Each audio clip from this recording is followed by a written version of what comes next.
CMR shopping mall ప్రపంచ స్థాయి shopping అనుభూతి ఇప్పుడు మన పార్వతీపురంలో డిసెంబర్ 5న గొప్ప ప్రారంభం.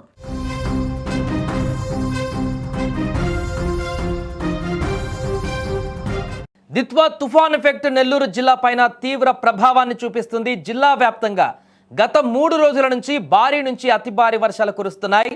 భారీ వర్షాల కారణంగా నెల్లూరులోని మాగుంట లేఅవుట్, రామలింగాపురం అండర్ బ్రిడ్జిలు కూడా మునిగిపోయాయి. మాగుంట లేఅవుట్, రంగనాయకులపేట, మనమసిద్ధి నగర్, పొగతోట ప్రాంతాల ప్రజలు కూడా ఇళ్ల నుంచి బయటకు రాలేకపోయారు. నెల్లూరు రూరల్ మండలము ములుమూడి వద్ద కలుజు ఉధృతంగా ప్రవహించడంతో నెల్లూరు తాటిపర్తి మార్గాన రాకపోకలు నిలిపివేశారు. ఇక మనుబోలు వద్ద ప్రధాన రహదారిపైన కండలేరు కాలువ ఉధృతంగా ప్రవహిస్తుంది. దీంతో వాహనాలు కూడా రోడ్లపైన పూర్తిగా నిలిచిపోయాయి. గత 3 రోజుల నుంచి ఇదే రకమైనటువంటి పరిస్థితి కొనసాగుతుంది నెల్లూరు జిల్లా వ్యాప్తంగా కూడా. ఇప్పటికే దిత్వా తుఫాన్ తన యొక్క ప్రభావాన్ని కోల్పోయి బలహీనపడినా కూడా దాని ప్రభావం అయితే కొనసాగుతుంది. అల్పపీడనంగా మారి ఆ యొక్క అల్పపీడనం ఎఫెక్ట్ తోటి ఇప్పుడు జిల్లా వ్యాప్తంగా వర్షాలు పడుతున్నటువంటి సందర్భం అయితే నెలకొంది. నెల్లూరుతో పాటు అటు తిరుపతి జిల్లా పైన కూడా ఈ యొక్క పూర్తిగా వర్షాల యొక్క ప్రభావం కనిపిస్తుంది. అలాగే పలు ప్రాంతాలలో అయితే వరద తీవ్రత ఎక్కువగా కనిపిస్తున్నటువంటి దృశ్యాలు మనకున్నాయి. ముఖ్యంగా నెల్లూరు గురించి మాట్లాడుకుంటే ఇప్పుడు చూసినట్టుగా విజువల్ కనపడుతున్నట్టుగా చాలా ప్రాంతాలలో వరదలు అక్కడ కనిపిస్తున్నాయి. ఎక్కడికక్కడ బస్సులు కూడా ఆగిపోయినటువంటి పరిస్థితి. చాలా ప్రాంతాల్లో రాకపోకలు నిలిచిపోయాయి. వెహికల్స్ అన్నిటి కూడా ఆపేశారు ఆ వరద ప్రభావంతో.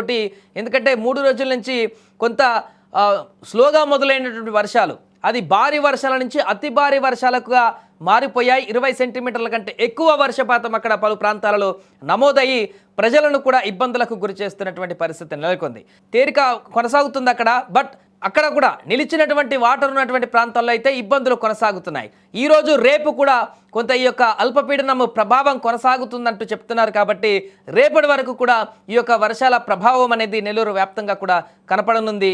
ఏదేమైనా కూడా గత 3 రోజుల నుంచి తెరిపి లేకుండా కురుస్తున్నటువంటి వర్షాల కారణంగా నెల్లూరు జిల్లా వాసులు పూర్తిగా అవస్థలు ఎదుర్కొంటున్నారు. స్కూల్కి వెళ్ళేటువంటి పిల్లలు కానీ, ఆఫీసులకు వెళ్ళేటువంటి ప్రజలు కానీ ఈ యొక్క వర్షాల కారణంగా అనేక ఇబ్బందులు ఎదుర్కొంటున్నటువంటి పరిస్థితులు నెలకొన్నాయి. మొన్న మధ్య ఈ తుఫాను కారణంగా ఒకరోజు స్కూల్స్ కూడా సెలవులు ప్రకటించిన సందర్భాన్ని మనం చూసాం. ఆ తర్వాత మరలా ఈ యొక్క వర్షము తగ్గుముఖం పట్టినట్టే కనపడి మరల భారీ వర్షాలకు దారితీసి ప్రస్తుతం నెల్లూరు వ్యాప్తంగా కూడా కుండపోత వర్షం నమోదవుతుంది. దీని ప్రభావంతోనే ఎక్కడికక్కడ రోడ్లపైన కానీ, కాలనీల వద్ద కానీ, పలు ప్రాంతాల వద్ద అండర్ బ్రిడ్జ్ల వద్ద కానీ పూర్తిగా వరద నిలిచిపోయినటువంటి పరిస్థితి. ఈ నేపథ్యంలో భారీ వాహనాలు, గూడ్స్ వాహనాలు, అదేవిధంగా ప్రయాణికులతో వెళ్ళేటువంటి వాహనాలు అన్నీ కూడా నిలిచిపోయాయి పలు ప్రాంతాలలో. సో ఇప్పుడిప్పుడే కొంత తేలిక పడుతున్నటువంటి సందర్భం ఉంది. రేపటి వరకు ఈ ప్రభావం ఉంటుందంటూ చెప్తున్నారు కాబట్టి ఆ యొక్క దాన్ని అంచనా వేసుకొని ప్రజలందరూ కూడా కొంత అప్రమత్తంగా ఉండాలంటూ చెప్తున్నారు. రేపు ముఖ్యంగా బయటికి వెళ్లకుండా ఉంటేనే బెటర్ అంటూ కూడా చెప్తున్నారు. ఎందుకంటే ఈ యొక్క వరదల ప్రభావంతో ఏదైనా ప్రమాదాలు కూడా జరిగేటువంటి అవకాశం ఉంటుంది. ఆ లోతు అంచనా వేయకపోతే ఇబ్బందికరమైనటువంటి పరిస్థితులు ఉంటాయి. కాబట్టి ప్రజలందరూ కూడా అప్రమత్తంగా ఉండాలని చెప్తున్నారు. ప్రస్తుతం నెల్లూరులో అయితే వర్ష ప్రభావం తీవ్రంగా కనిపిస్తుంది. మిగతా అన్ని జిల్లాలతో పోల్చుకుంటే ఆంధ్రప్రదేశ్లో ఈ యొక్క దిత్వా తుఫాన్ ఎఫెక్ట్ గత కొద్ది రోజులుగా కొనసాగుతున్న సందర్భాన్ని మనం చూసాం. తుఫాన్ బలహీనపడినప్పటికీ కూడా వాయుగుండంగా మారి ఆ తర్వాత అల్పపీడనంగా మారి ఆ యొక్క వర్షాల తీవ్రత అనేది విపరీతంగా కనపడుతుంది. తమిళనాడు, శ్రీలంకలో దీని ప్రభావం అత్యధికంగా కనపడ్డప్పటికీ కూడా ఆంధ్రాలో ఉన్నటువంటి కొన్ని జిల్లాల పైన కూడా దాని ఎఫెక్ట్ అనేది చూయించింది. గత 2 రోజుల నుంచి చూస్తున్నాం. అది అన్నిటికంటే నెల్లూరు జిల్లా పైన అత్యధికంగా కనపడుతుంది. ఆ సందర్భంగానే ఇప్పుడు మనం చూస్తున్నటువంటి విజువల్స్లో ఈ భారీ వరదలు కూడా ఉత్పన్నమైనటువంటి పరిస్థితి నెలకొంది.